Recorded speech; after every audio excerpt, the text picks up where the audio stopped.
Many people think that survival is a macho art, a man's world. But that's not necessarily the case. If you really want to learn how to live in the bush, the first people you've got to speak to are the women.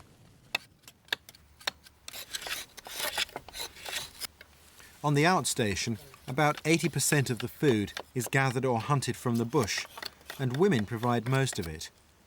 They use the simplest and most effective Aboriginal tool, the digging stick. Aborigines were once nomadic, so they believe in using one tool for many jobs. This was the woman's weapon in times of war.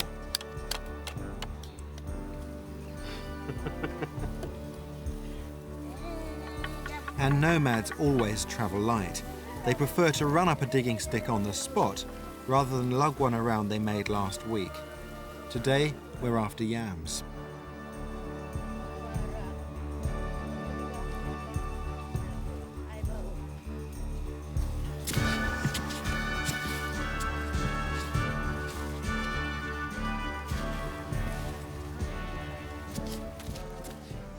I'm told it's major yam season, and what we're looking for is this.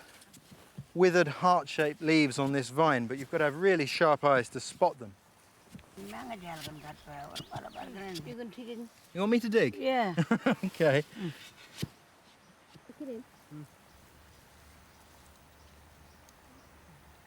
The grandparents and great-grandparents of these yams will have been dug up before.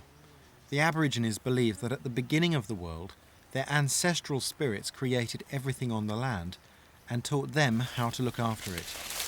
So they never take the whole plant, but will put back some of the roots to grow again.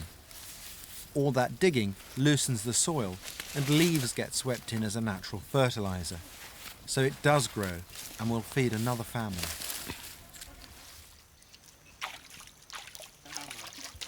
We've got two different types of yam here. This is the good fellow, or long yam, and this can be eaten raw.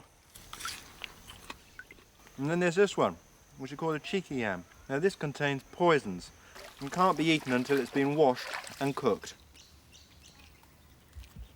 Then, like a potato, it's got to be peeled and sliced. And here the digging stick comes in handy again. One small hole in this snail shell, and we've got ourselves a cheeky yam grater.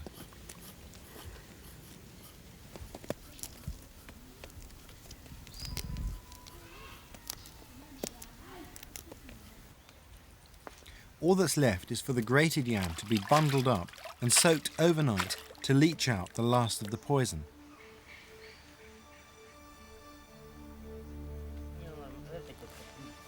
By the time breakfast comes round, it's ready to eat, a sort of Aboriginal cornflake.